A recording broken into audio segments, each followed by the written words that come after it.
¿Qué tal? ¿Cómo les va? Buenas noches. Bienvenidos a otro programa de Las Cosas por su Nombre. Lo que queremos hablar hoy tiene que ver, obviamente, con la actualidad. Nos encantaría estar hablando de la cosa cotidiana de los precios y de cómo han caído las ventas, pero para eso tenemos que traer a un economista y lo vamos a traer, por supuesto, para que nos ayuden a analizar un poco este contexto y la situación actual por la que estamos pasando los argentinos. Porque no todo es Pérez Corradi, no todo es Lázaro Báez y no todo es Casquito López. También hay una realidad, digamos, como para que nosotros estemos ocupándonos y preocupándonos desde los medios de comunicación.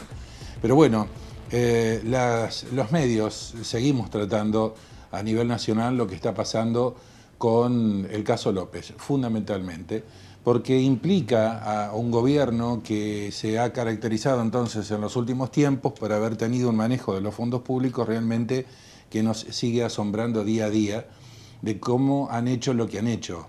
Entonces, a mí lo que me está sorprendiendo básicamente es quienes salen en defensa y querer defender lo indefendible. Escuchar discursos como la señora Eve de Bonafini, por ejemplo, de decir que pertenece a los servicios y que fue un infiltrado para perjudicar al gobierno kirchnerista, realmente no tiene ningún asidero cuando esta persona hace 25 años está sentado a la derecha de los Kirchner.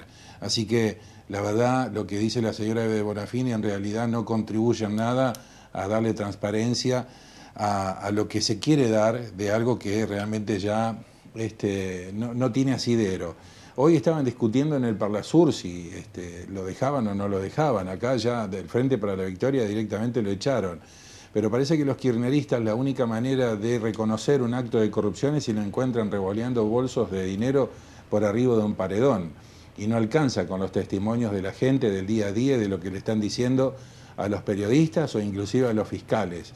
Me refiero a Milagros Salas y me refiero a un montón de otra gente que también está involucrada en el gobierno anterior de haber manejado valijas y ser valijeros en realidad y robar para la corona. Así que bueno, vamos a ver de qué manera se maneja la justicia, que ya lo dije en el programa anterior, ha dormido la siesta durante todos estos años y parece que ahora se ha despertado. Bueno, bienvenido sea.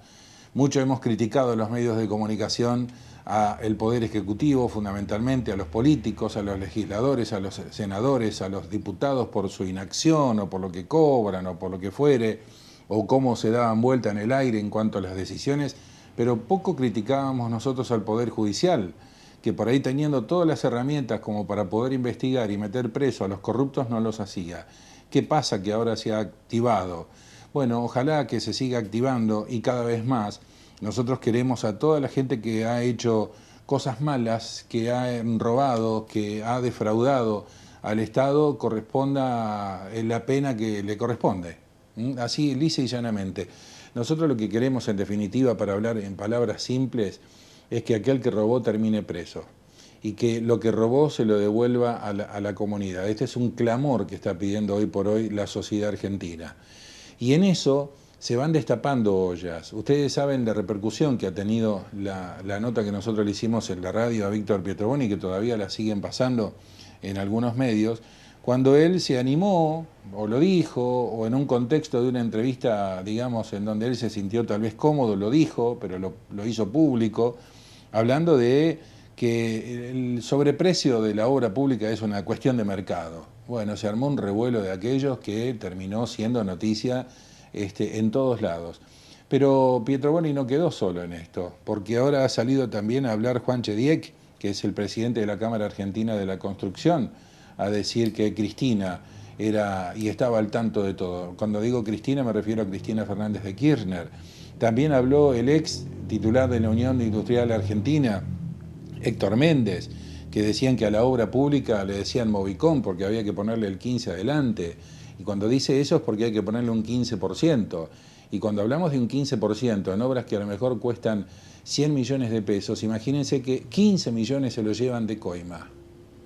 Y cuando hablábamos con Pietroboni, él decía esos 15 millones de coimas supuestamente son para mantener la política y mantenerse en la política. Por eso salían algunos periodistas después también a tratar de encontrar un discurso, de decir, bueno, a ver, la corrupción forma parte también del sistema democrático, porque si no, ¿cómo se sostienen y cómo llegan aquellos de una clase social baja a ser dirigentes de la política. Cosas absolutamente ilógicas de querer hacerles creer a la gente que entonces la coima estaba bien, porque si no, los pobres ¿cómo hacen política si no coimean? Y quedan como que la política va a ser para los ricos. Por eso digo, usted trate de escuchar todo, trate de calmarse, trate de analizar, trate de escuchar todas las voces y trate de comprar lo menos posible los discursos, tanto de un extremo como del otro. Lo que vamos a hablar es hoy también de la gente que está decepcionada. Yo entiendo aquellos que se pueden llegar a identificar con el kirchnerismo. Un kirchnerismo que obviamente se va apagando cada vez más con todas estas cosas, que va desapareciendo.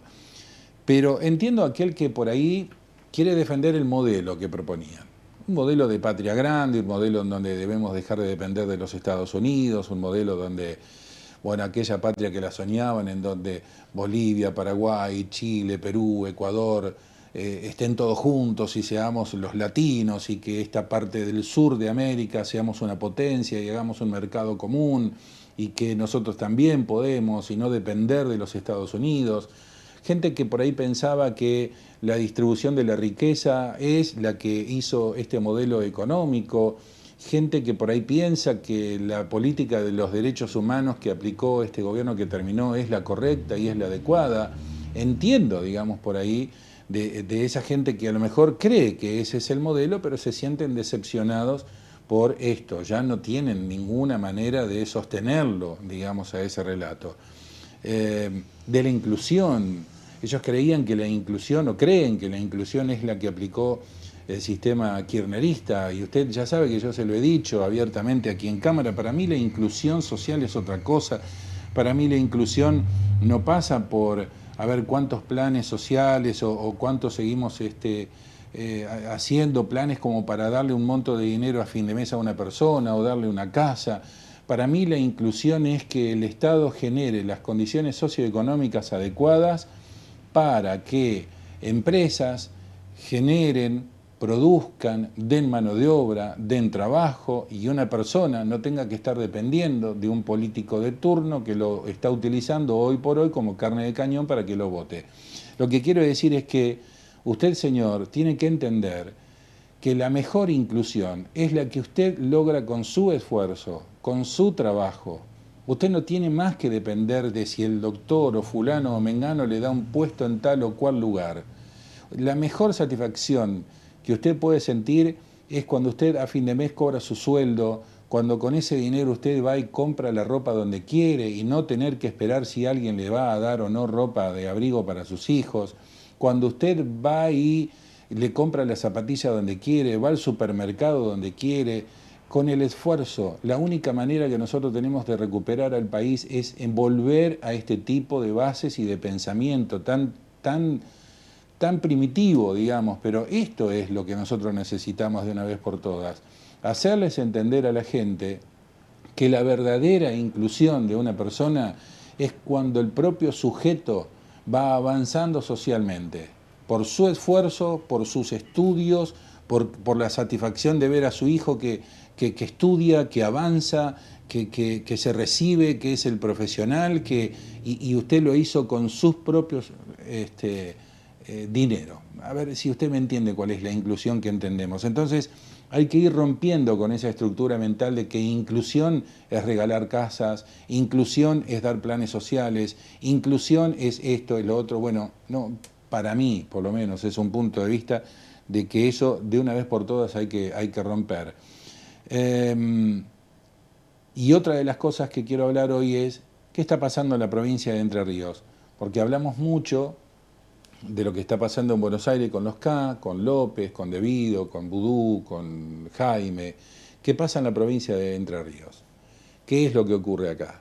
Hace 2 días estuvimos hablando con el abogado Pagliotto, que viene a denunciarlo a Pietro Boni y también el enriquecimiento de Urribarri, que lo hizo a través de la obra pública. ¿Qué pasa acá con eso? ¿Qué pasa con Urribarri? ¿Cuáles son las pruebas que nosotros podemos llegar a tener? El vecino, la única prueba que tiene es de conocerlo, de dónde vienen. de dónde nacieron, cómo nacieron, a lo que se dedicaron, a lo único que han hecho toda su vida, y sin embargo, fíjense ustedes cómo económicamente viven como viven.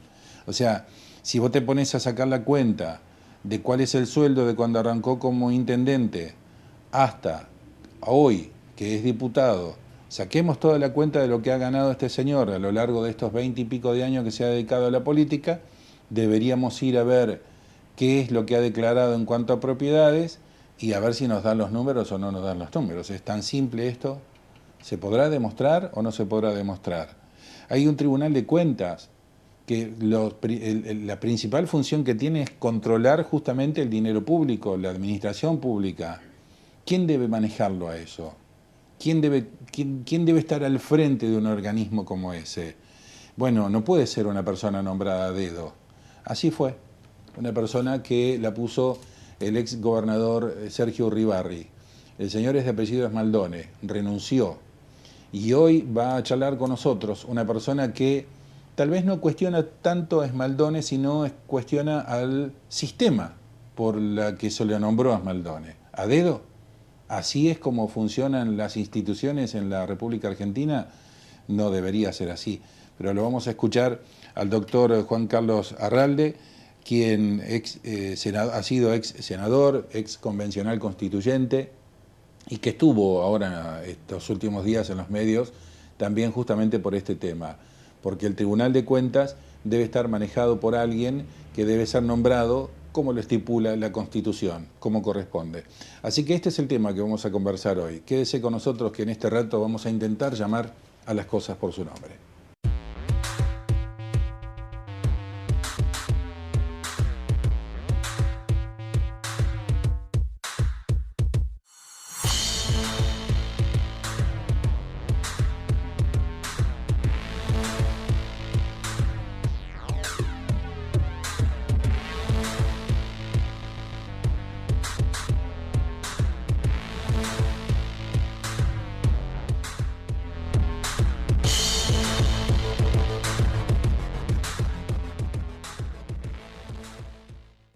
Bueno, tal como lo habíamos prometido, el doctor Juan Carlos Arralde. Buenas noches. Buenas noches, ¿cómo va? Bueno, gracias por haberse quedado. Sé que tenía que viajar, pero le agradezco la gentileza de haberse quedado para esta entrevista. No, es un gusto.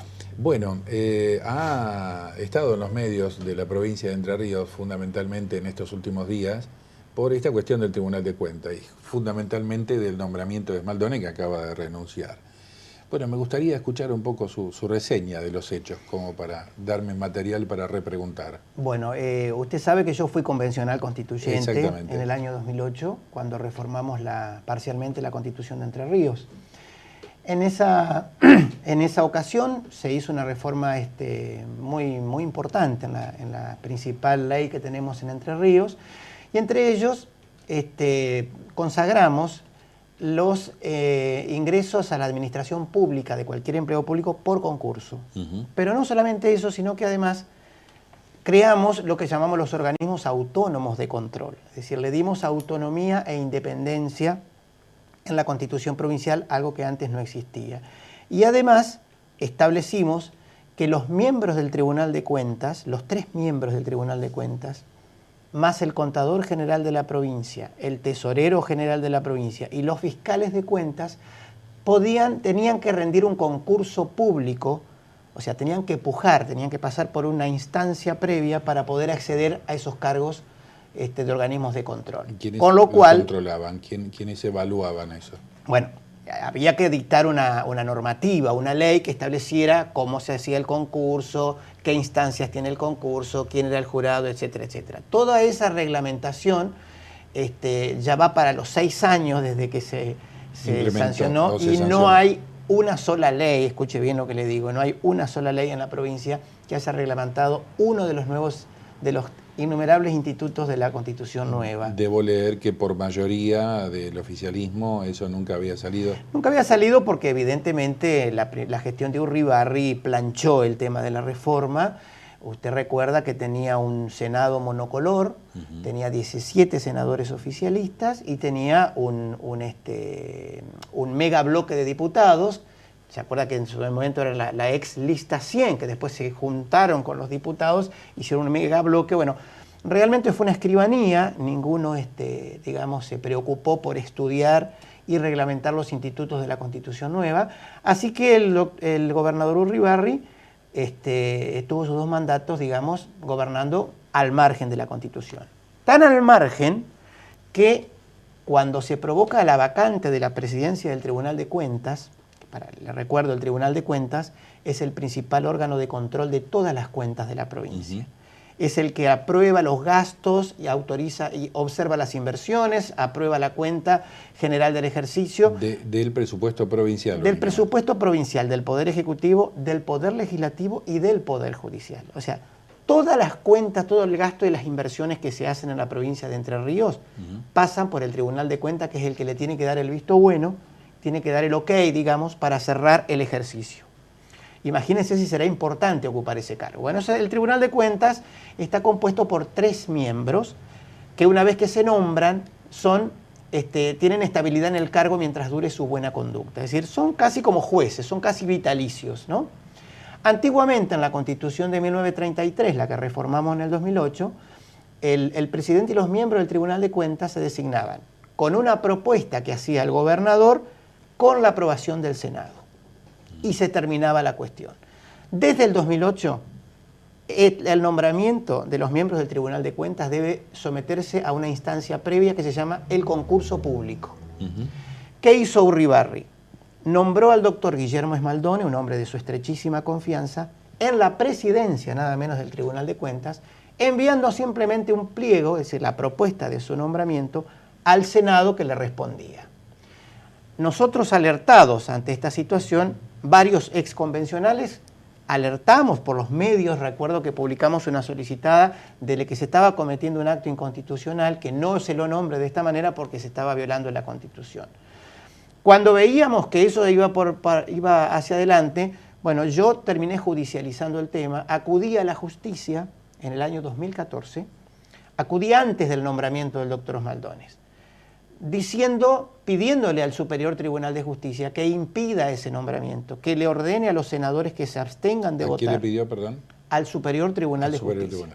El Superior Tribunal de Justicia es el tribunal más alto que tiene la provincia de Entre Ríos. Tiene su sede en Paraná y tiene 9 miembros. Este tipo de planteos constitucionales se deben hacer en el Superior Tribunal de Justicia. Pues yo pedí, antes de que lo nombren, que salgan una medida cautelar que le ordenen a los senadores que se abstengan de votar ese pliego hasta que se resuelva la cuestión de fondo que yo había planteado. Yo decía, señores, están en presencia de un acto que se va a transformar en inconstitucional porque van a designar a una persona que no se sometió a un concurso público. Y yo, como abogado, ese es mi planteo, estoy legitimado para participar en el concurso, porque para ser presidente del Tribunal de Cuentas hay que ser abogado. Hay que tener 30 años, bueno, y una serie de requisitos más. Entonces, el planteo fue, se viola la igualdad de oportunidades. Perdón, doctor, ¿abogado únicamente o otro tipo no, de tiene que ser abogados y contadores, pero en el caso del presidente tiene que ser abogado. El presidente tiene que tener la calidad de abogado. Por su formación, digamos. Sí, porque en realidad el Tribunal de Cuentas es un organismo técnico, ¿no? Estrictamente técnico, pero en la que se mezclan claramente cuestiones legales, jurídicas y constitucionales. Pero la presidencia tiene que estar a cargo de un abogado.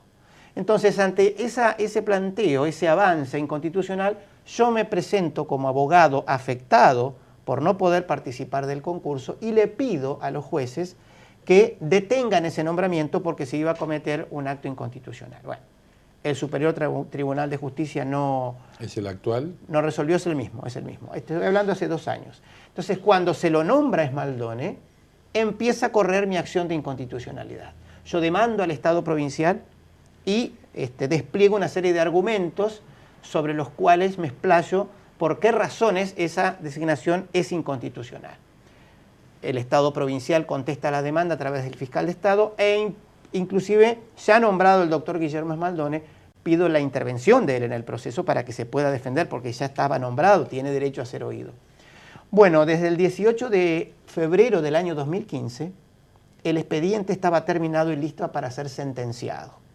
Los jueces tenían 75 días hábiles para fallar, los 9 miembros tenían 75 días hábiles para fallar, lo dice la ley, Ese plazo venció el 12 de junio del año 2015 y desde entonces esta persona que está hablando con usted está esperando que salga la sentencia, que declare constitucional o inconstitucional el nombramiento del doctor Smaldone. Interín, nos desayunamos el viernes pasado que el doctor Guillermo Smaldone renunció a su cargo. ¿Por qué cree que haya renunciado? ¿Qué conclusión tiene usted en ese sentido? Claramente fue advertido desde adentro del Superior Tribunal de Justicia que había una mayoría de jueces que iba a votar en favor de mi planteo. Entonces creo que el doctor Smaldone optó por irse antes de que una sentencia lo eche, ¿no?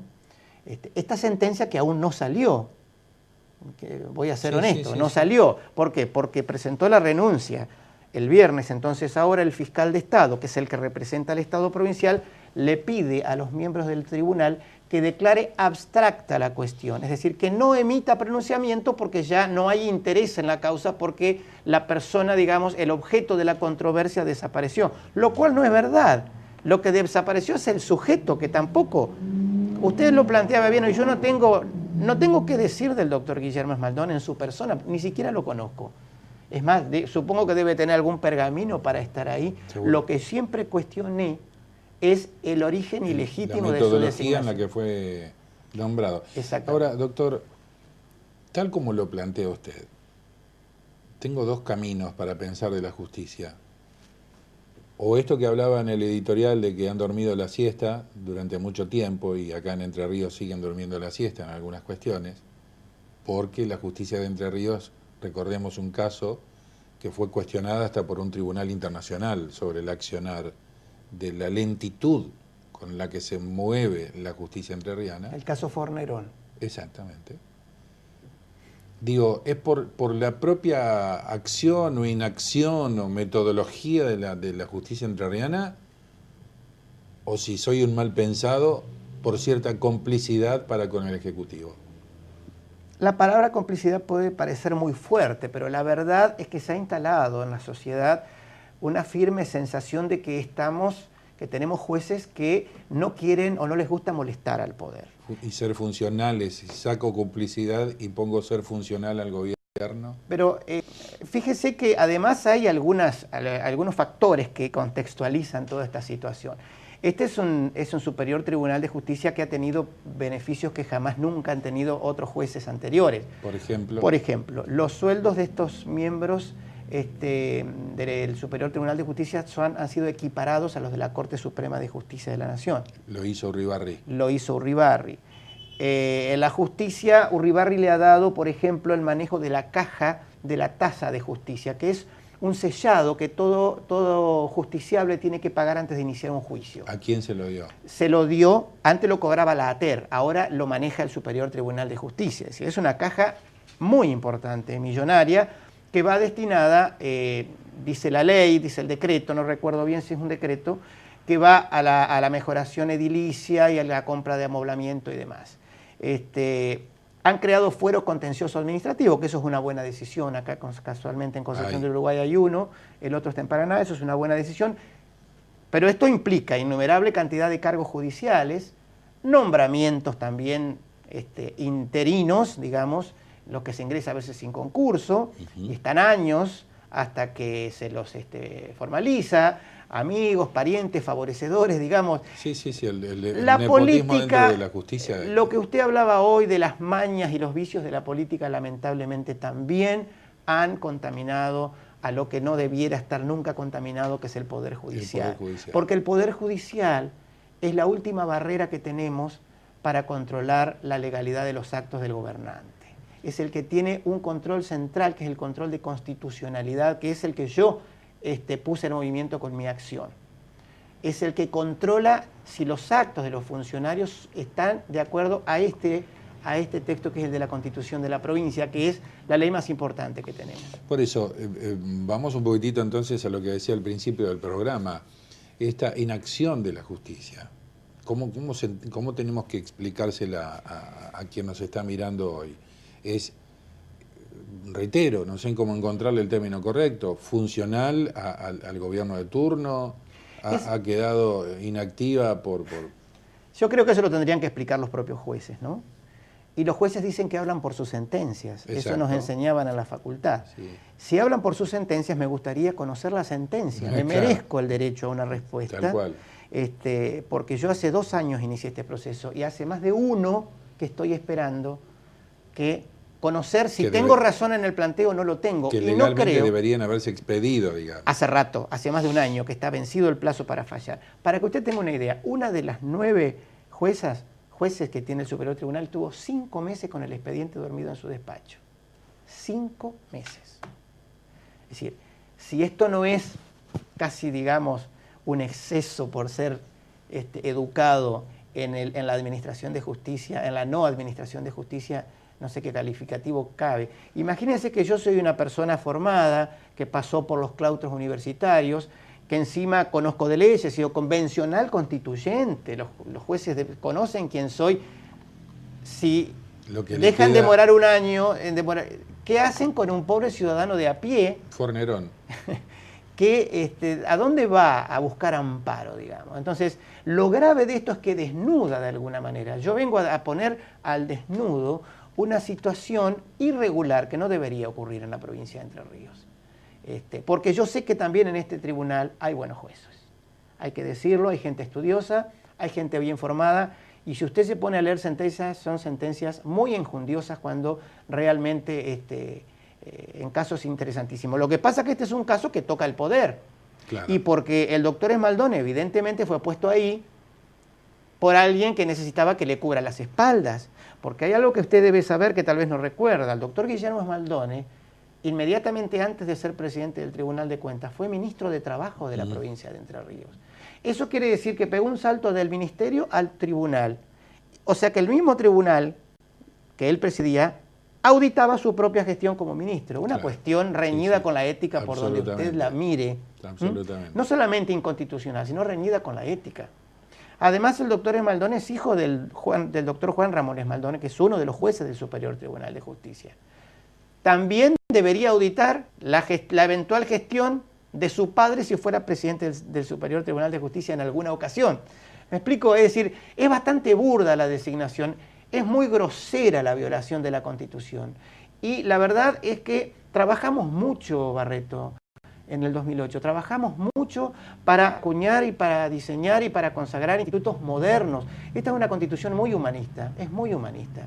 Pero básicamente en el Tribunal de Cuentas, que le cuento que ahora además de 3 pasa 5 miembros, los otros 2 los elige la mayoría parlamentaria y la primera minoría parlamentaria. ¿Y eso por qué? Ya estaba... Porque era una forma de darle a la oposición el control también del principal organismo de Contraloría Externo. Ahora, doctor Arralde, más allá entonces del reclamo puntual que se le está haciendo a la justicia por no haber sacado el fallo en su momento y como correspondía, en el principio de su exposición usted hacía mención a que falta la ley que termine de regular. Acá hay un reclamo entonces a ambas cámaras. Exacto. Ahora, las leyes ya están presentadas porque lo que disparó toda esta cuestión de mi planteo inconstitucional que dormía, el sueño de los justos, es la presentación de un proyecto de ley del propio Urribarri con el diputado Bailo, reglamentario del nuevo Tribunal de Cuentas, pero en un artículo perdido por allá, el 127, decía, ratifícase la designación del doctor Guillermo Esmaldone en su cargo.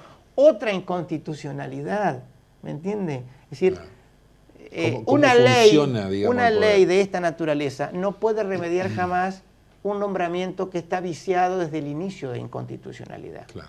Entonces, lo que yo le estoy pidiendo a los jueces, y voy a reiterar en esta semana, es que dicten sentencia, porque no es verdad que está declarada abstracta la cuestión.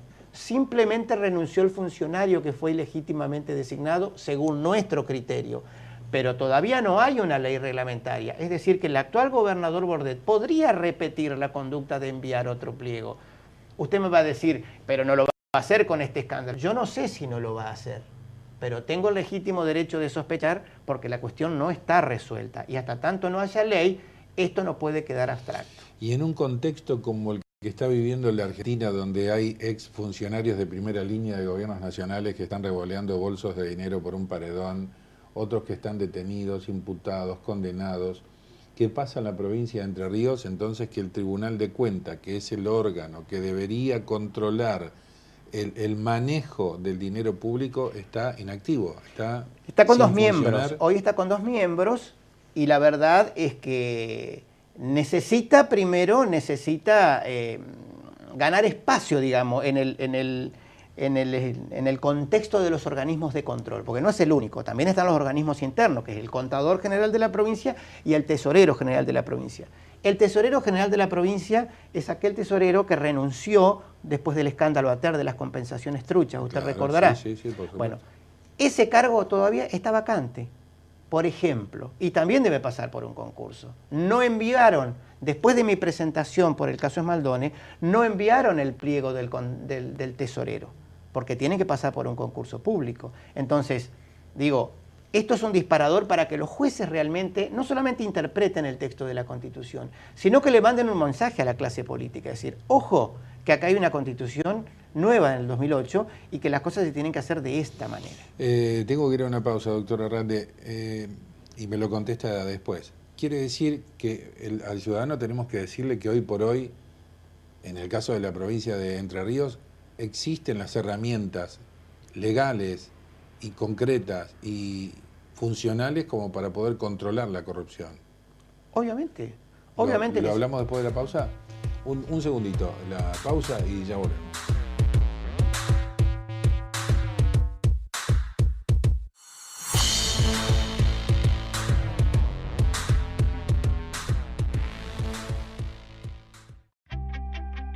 Tu río, tu pasión, tu historia, tu ciudad. Concepción del Uruguay.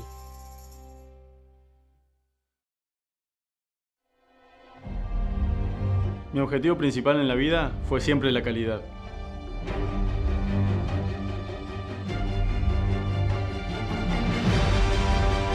Para crecer hay que saber adaptarse.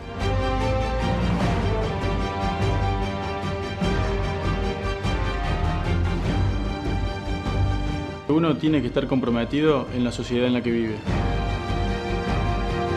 Con Río Uruguay Seguros compartimos el mismo objetivo, ser los mejores siempre.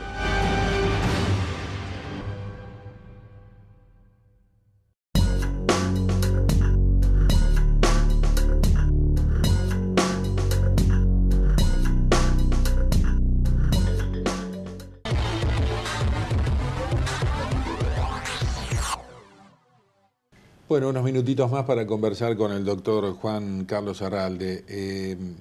Le decíamos antes de ir a la pausa, tenemos las herramientas como para que en la provincia de Entre Ríos los números sean transparentes y la corrupción, digamos, poder controlarla. Las tenemos, las leyes están, la Constitución está vigente. Lo que ocurre es que las instituciones a veces no tienen recursos o no los dotan de los recursos suficientes para investigar la corrupción. Es decir, sobre todo con las modernas tecnologías y la variedad de maniobras y de especies que ha tenido el delito de corrupción en Argentina, digamos. Porque la verdad es que esto es un mal endémico que padecemos desde hace muchísimos años y no solamente las causas son larguísimas, sino que además llegan muy pocas a condena. Usted sabe que... Pero si porque no, así funciona la justicia entrerriana, porque usted, bueno, como abogado... A ver, mucha gente no se anima... ¿Por qué es tan lenta? Mucha gente no se anima a denunciar, pongamos las cosas en claro. Hay mucha gente que no se anima a denunciar porque tiene miedo, porque no confía en las instituciones. Por eso digo, advierta usted que si yo, que fui convencional constituyente, que soy un abogado con 31 años de antigüedad en la profesión, no encuentro justicia después de un año de estar esperando por un planteo constitucional, porque este no es un tema tiene ribetes políticos, indudablemente, porque estamos mencionando un organismo de poder como es el control de las cuentas públicas. Obvio. Pero mi planteo es estrictamente constitucional. Yo no me he movido un ápice de lo que es el planteo jurídico de la Constitución. Y no hay sentencia. Con este ejemplo, imagine que puede pensar un hombre que tiene que denunciar que aquel funcionario no le mueve el expediente porque le pidió 20.000 pesos de coima, por ejemplo. Me voy a meter un poquitito en el terreno de la justicia, voy a seguir más todavía. ¿Hay en algunos casos un accionar cuasi mafioso en la justicia, el cubrirse uno con otro, el devolverse favores, digamos, el que un abogado no quiera seguir avanzando en determinada causa porque sabe que se va a meter en problemas porque le van a frenar todas las otras causas. ¿Existe eso o Mire, es un mito? Es un mito, yo creo que es un mito, pero la verdad es que tampoco es que hay que ser tan inocentes como para no pensar que algunas cositas pasan. En la justicia se ha acuñado siempre el concepto de la familia judicial. Usted observará que en la justicia el padre juez, bueno, trata de colocar el hijo, la hija, la nuera, es decir, la familia judicial. Sí, se van heredando. Es casi un gueto muy cerrado, muy pequeño, y es que la verdad es que hemos mejorado con el Consejo de la Magistratura, porque desde el 2003, para ser juez acá hay que rendir. Hay que rendir, hay que pasar una instancia de antecedentes académicos y de experiencia, una prueba de oposición anónima, y por último una entrevista personal que tiene el aspirante a juez con el jurado, ¿no? Eso ya en sí es una forma, digamos, objetiva de medir la idoneidad del juez. Un primer freno, digamos, a cualquier audaz que pueda querer colarse nada menos que en el Poder Judicial, porque además el Poder Judicial, digamos, los cargos son casi vitalicios. Mientras dure su buena conducta, acá nadie puede sacarlo del cargo. Y además, todos sabemos que en Entre Ríos la justicia tiene muy buenas remuneraciones, ¿no? Por eso hay tanta gente que rinde para juez, o hay tantos muchachos que quieren entrar al Poder Judicial. Pero con ese tema del tráfico de influencias y de favores, la cuestión empieza a complicarse cuando la política se metió mal a designar amigos en la justicia. Pues la verdad es que los gobiernos quieren tener su propia justicia. Está bien, pero esto lamentablemente siempre ha sido así. La política se metió, pero la justicia lo dejó. La justicia lo dejó, sin ninguna duda. Es decir, vos me nombraste juez, porque para ir al Superior Tribunal de Justicia no hay que pasar por el Consejo de la Magistratura. Son los únicos cargos que no se concursan. Los más altos jueces. Es un tribunal político, pero político en el sentido de que hace política judicial, no político partidario, estrictamente. Ahora, pero puedo pensarlo, digamos. Nosotros tenemos miembros del Superior Tribunal de Justicia que han tenido una trayectoria partidaria larguísima. El doctor Emilio Castrillón, por ejemplo, ha sido senador por la Paz y es un hombre que tiene una vasta trayectoria partidaria en el justicialismo. Y bueno, hoy es un juez. Digamos, no tiene nada de malo eso, pero la verdad es que la gente con derecho se pone a pensar, ¿y este hombre que está puesto ahí, quién lo puso? Pero bueno, a ver, le hago este planteo. ¿Por qué, digamos, tantos requisitos y control para nombrar a quien nos va a controlar los dineros públicos y no un control tan estricto para quien va a administrar justicia, que es nombrado por el poder político? Mire, todas las causas terminan indefectiblemente en el Superior Tribunal de Justicia. Entonces los gobernadores en realidad a veces se pelean o se esmeran en diseñar un Superior Tribunal de Justicia que les responda políticamente. Es decir, que las causas que ataquen al poder no les molesten. ¿Y cuál es la herramienta que hoy tenemos para que eso no ocurra? Bueno, el Consejo de la Magistratura, pero no está previsto, como digo, para los miembros del Superior Tribunal de Justicia. ¿Por qué? Y bueno, porque son cargos que van más allá de la mera idoneidad técnica. También los superiores tribunales de justicia ejercen controles políticos, controlan el poder. ¿Cómo lo hacen? A través del control de la constitucionalidad. Imagínense, vamos a este caso. Si en este caso el tribunal considerara por mayoría que el doctor Guillermo Smaldone fue mal designado y es inconstitucional su nombramiento, esta sentencia evidentemente va a estar argumentada en fundamentos estrictamente constitucionales, pero tiene un impacto político de proporciones. Está descabezando el principal órgano de control de la provincia, ¿me entiende? Entonces, todo lo que hace el Superior Tribunal de Justicia tiene indudablemente consecuencias políticas. Está bien, bueno, pero a ver, como el fallo es indefectiblemente hacia lo que usted acaba de decir al Superior Tribunal, no puede emitir otro fallo que darle la razón a usted. Eso es mi planteo, ¿no? Yo creo que por eso renunció Smaldone. Si él estaría tranquilo no tendría por qué haber renunciado. Pero lo que voy es a esto. Si sabe el Superior Tribunal que el fallo va hacia el lado del doctor Arralde por la presentación que hizo y hay que darle el visto bueno a él. La única herramienta que tenemos es frenarlo, es decir, que es lo que han hecho.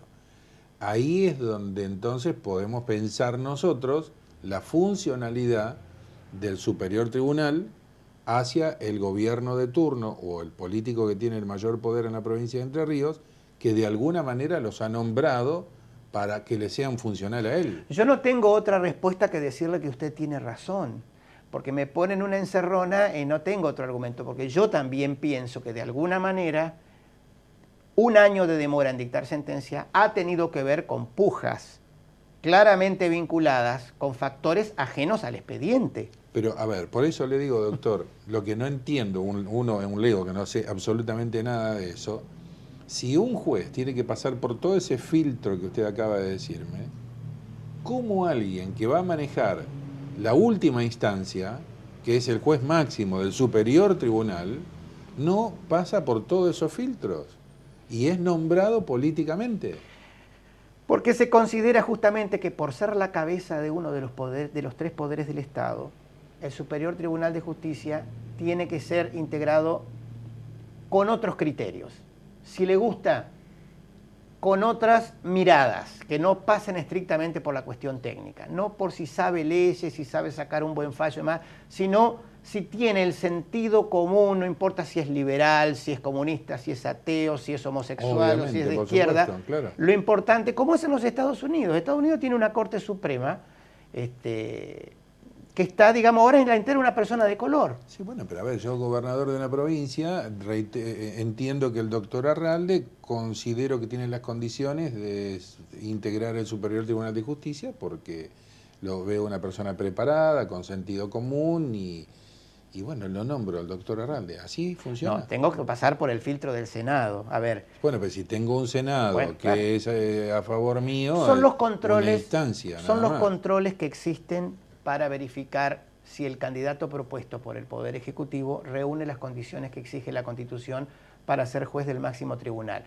Por supuesto que un particular puede presentar impugnaciones en el Senado, puede oponerse a la designación y seguramente se lo escuchará en alguna audiencia para atender si es serio el reclamo o no.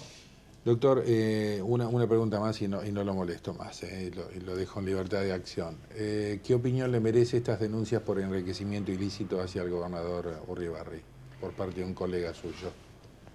Hablan de un hombre valiente, por lo pronto, ¿no? Hay que tener coraje para enfrentar a una persona que, más allá de que haya dejado el sillón de la Casa Gris, sigue teniendo poder, es el presidente de la Cámara de Diputados de la provincia, ¿no?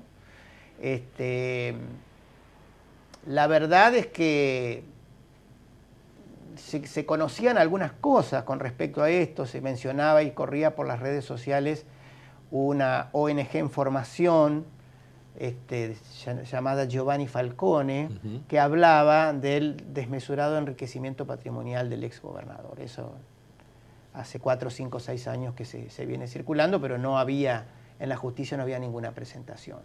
La verdad es que supongo que debe haber pruebas para que el doctor Pagliotto y el doctor Mulet hayan tenido la valentía de presentarse. Y con alguna soledad, con cierta soledad, yo le digo que, mira lo que me pasó a mí, yo presenté esto cuando Urribarri era gobernador, digamos, hace 2 años atrás, y lo presenté en soledad, en la más absoluta de las soledades. ¿No sintió respaldo de colegas? No, encontré respaldo moral, digamos. Dale, para adelante, te apoyamos, pero solito. Usted vio cómo es la cosa, cuando los triunfos son... El banquito me lo sacan cuando empieza la pelea, decía alguna vez. Sí, claro, a mí la verdad que estas cosas cuando se toca la Constitución, cuando se la viola de una manera grosera o no grosera, las cuestiones institucionales me impactan mucho, me conmueven mucho y además yo tuve el honor de ser convencional constituyente de esta provincia. Yo soy parte de esta creación, ¿me entiende? Entonces, sí, claro, no puedo tolerar que se le pase por encima. No la puedo tolerar y como soy abogado, como he sido docente de Derecho Constitucional, yo dije, no, esto no puede quedar así. Si nadie lo hace, lo voy a hacer yo. Y lo hice. ¿Usted es radical? Yo soy afiliado y militante radical desde hace muchos años. ¿Qué pasa con el radicalismo? Bueno, nosotros tenemos que renovar autoridades ahora en octubre. Usted sabe, cada 2 años el partido renueva sus autoridades. Y bueno, se está conversando a ver si se puede evitar una lucha interna, ¿no? La presentación de 2 listas. El radicalismo, en realidad el Frente Cambiemos estuvo muy cerca de llegar a la gobernación. Estuvimos a 20.000 votos. Hubo mucho susto del otro lado. Yo creo que estamos muy cerca de alcanzar la gobernación en el 2019. Pero el Frente Cambiemos, Frente Cambiemos. No la UCR. El Frente Cambiemos. ¿Cómo lo lee a eso, digamos? Porque creo hoy que se han corrido, se han corrido las líneas de fundamento filosófico de los partidos, digamos, hoy ya la gente de esta cuestión de la derecha, de la izquierda, del centro, de acá, de allá, digamos, ¿se mantiene todavía esa esencia de los partidos? Yo creo que el sistema de partidos implosionó en el 2001, ¿no? En el 2001, que las esquirlas le tocaron a todos los partidos, básicamente a la Unión Cívica Radical, que era la columna vertebral de la alianza, y desde entonces nos ha costado muchísimo recuperar terreno, ¿no? Sumémosle a eso la aparición de partidos nuevos, como el PRO, por ejemplo, que se presentaron como el nuevo rostro de la política, con gente joven, con tecnocracia, digamos, con tecnócratas, con buenas gestiones en la ciudad autónoma, porque hay que decir, Macri ha sido un buen intendente, reconocido por la propia oposición, y bueno, el radicalismo advirtió a tiempo que solo no alcanzaba, y bueno, entendió que a dónde nos conducía, digamos, este proceso del kirchnerismo, y comprendió, digamos, la necesidad de vencer ciertos prejuicios, porque la verdad que el radicalismo es un partido que está lleno de prejuicios, y nosotros tenemos que empezar a vencer esos prejuicios. Tenemos que modernizar el discurso, tenemos que estudiar más, tenemos que prepararnos para la función pública. El radicalismo todavía tiene eso de que es un partido de gente que habla muy lindo, pero a la hora de que hay que, digamos... Bueno, está bueno el sentido de autocrítica. No, que creo que es así. Nosotros yo lo veo como radical, digamos. Yo quiero ver un partido en movimiento que estudie, que sabe de lo que habla, que fundamente. Es la única forma de predicar es con el ejemplo. Si yo soy dirigente, tengo que ser mejor que el dirigido, tengo que estar preparado. Si yo le voy a pedir el voto a la gente, tengo que decirle, podés depositar tu voto en mí porque yo no te voy a defraudar porque me preparé en esto, sé de esto y sé de esto. Pero ahora, hay mucha gente que ocupa bancas y que no tiene mérito para estar allí. No lo digo en mi partido únicamente. No, sí. Digamos, hay ejemplos espantosos, bueno, sí, en todos lados. Premios a la y la gente se da cuenta y a veces dice, este hombre es diputado. Y bueno, eso pasa porque también la gente está anestesiada. Y cuando puede cambiar el auto cada 5 años, cuando puede irse de vacaciones, puede comprar la pantalla LED, el televisor, se olvida que existen instituciones que se nombran presidente del Tribunal de Cuentas violando la Constitución y que la obra pública, como si usted, se lleva el 15%. ¿Me entiende? No me importa, porque parece que el Estado es de otro. ¿Sí? El argentino es un cronista marciano, digamos, ¿no?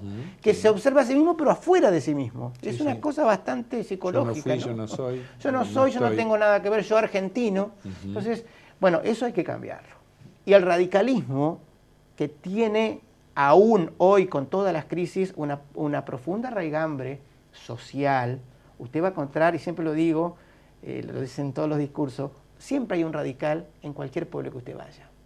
Eso habla de una raigambre cultural de un partido que es muy importante para la democracia. Bueno, pero tenemos que ayornarnos, hay que modernizar el discurso, hay que hablar de otras banderas, hay que hablar del medio ambiente, hay que hablar de situaciones nuevas que nos plantea el desafío del siglo XXI.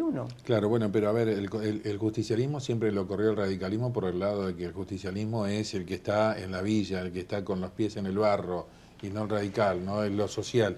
Eso se terminó. En el editorial hablábamos de lo que es la inclusión, de acuerdo a mi punto de vista. Yo estoy de acuerdo con usted. Es un concepto también muy radical, digamos, que el producto del esfuerzo es el del trabajo, que además dignifica al hombre, ¿no? Porque fíjense que el justicialismo, con sus variantes, se ha dedicado a generar y a mantener pobres, pero nunca sacarlos de la línea de pobreza. Porque un tipo que deja de ser pobre y estudia y pone a pensar, es capaz de cambiar la realidad. ¿Y a quién le conviene eso? Precisamente los gobiernos justicialistas. Si usted observa, se han dedicado a redistribuir la riqueza. ¿Qué es distribuir la riqueza? El viejo alpargata sí. Es decir, ¿por qué no le damos más dignidad? Le damos estudio que piense la realidad para poder cambiarlo. Pero no, es obvio que hay gente que le interesa mantener pobres o generar pobres serialmente para mantenerse en el poder. La última, ¿ha tenido algún inconveniente en su profesión particular de abogado por esta presentación? No, no, en absoluto. No, no, para nada. En absoluto para nada. Y yo, mire, soy un hombre de profundas convicciones. Usted sabe que he sido formado en un hogar de clase media. Mi padre era una persona que no pudo terminar sus estudios primarios, pero con profundas convicciones morales. Y mi mamá, una mujer más preparada, también me transmitió desde muy temprana edad la importancia de las cosas buenas, digamos, de la moral, los valores morales. Y me crié con esa idea. Entonces, soy una persona con muchas convicciones morales. Y cuando algo realmente me afecta, no pido permiso, digamos, ni para hablar, gracias a Dios, ni para hacer estas presentaciones. Así que creo que tal vez se nota eso y no soy una persona, digamos, que me voy a quedar callado si tengo que dar una discusión, ¿no? Que no es pelearse, es simplemente, no, obviamente. Es simplemente llamar a las cosas por su nombre. Exacto. Muchas gracias. A usted, buenas muy noches. Amable. El doctor Arralde con nosotros. Y bueno, ojalá que el Superior Tribunal haga lo que tiene que hacer, entonces tal cual lo ha planteado el doctor. Ya volvemos.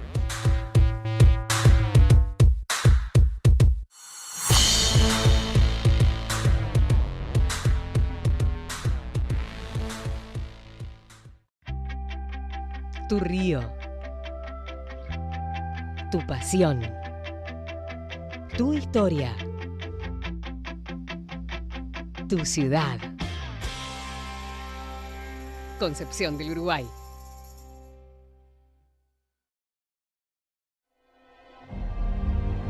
Mi objetivo principal en la vida fue siempre la calidad.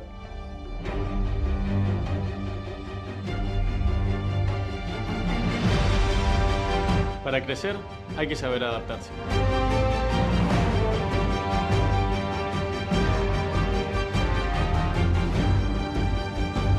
Uno tiene que estar comprometido en la sociedad en la que vive. Con Río Uruguay Seguros compartimos el mismo objetivo, ser los mejores siempre.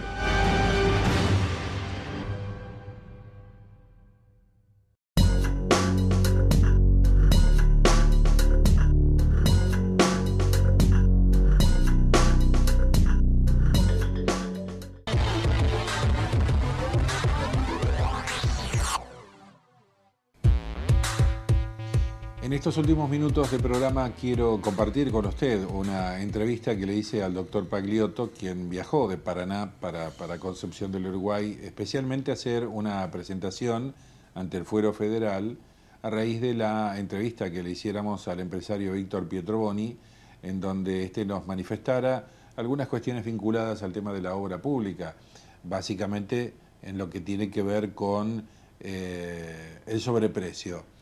A raíz de que Pagliotto es uno de los que lleva adelante una causa una denuncia por enriquecimiento ilícito al ex gobernador Sergio Uribarri, encuentra que en esta entrevista hay material que puede aportar justamente a la causa de enriquecimiento ilícito que él supone tiene el gobernador Uribarri. Vino a Concepción del Uruguay y después de haber hecho la presentación judicial se vino hasta acá, hasta la radio. Hacemos un extracto de unos 2 o 3 minutos como para que usted lo escuche y ya después prácticamente cerramos el programa.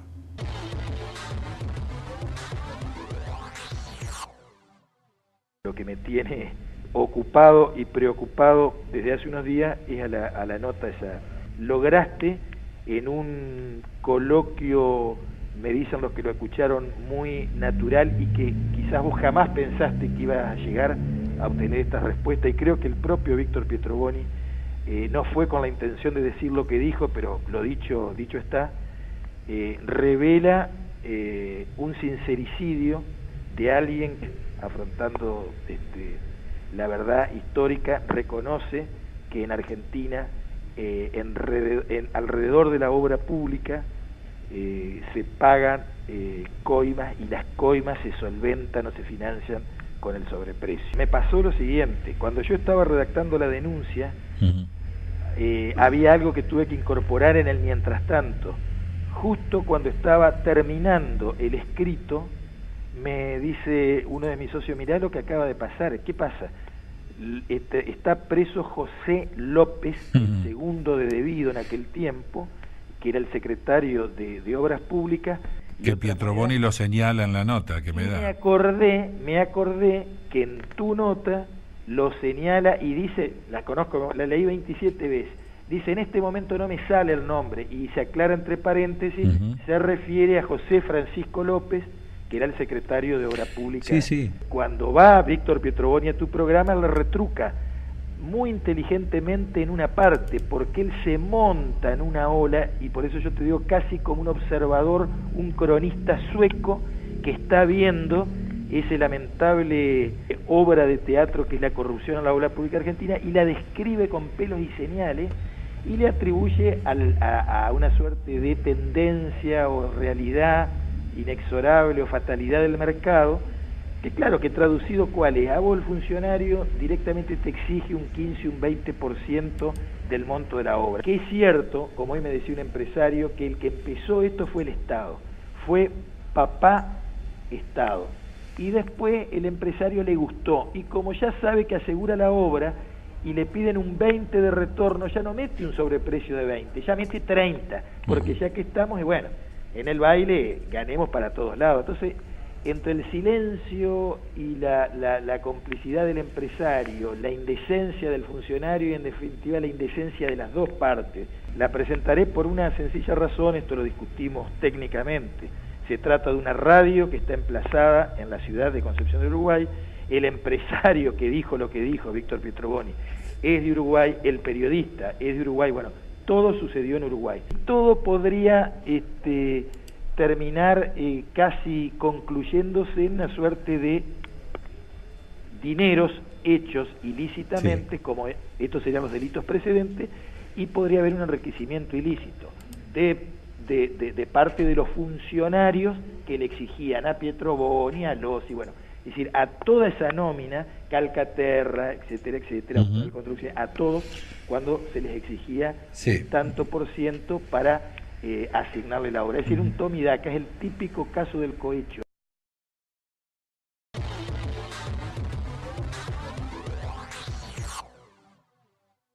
Bueno, usted sacará sus conclusiones, así que este es el estado de lo que está pasando en la provincia de Entre Ríos, que supongo que van a ocurrir muchas más cosas todavía.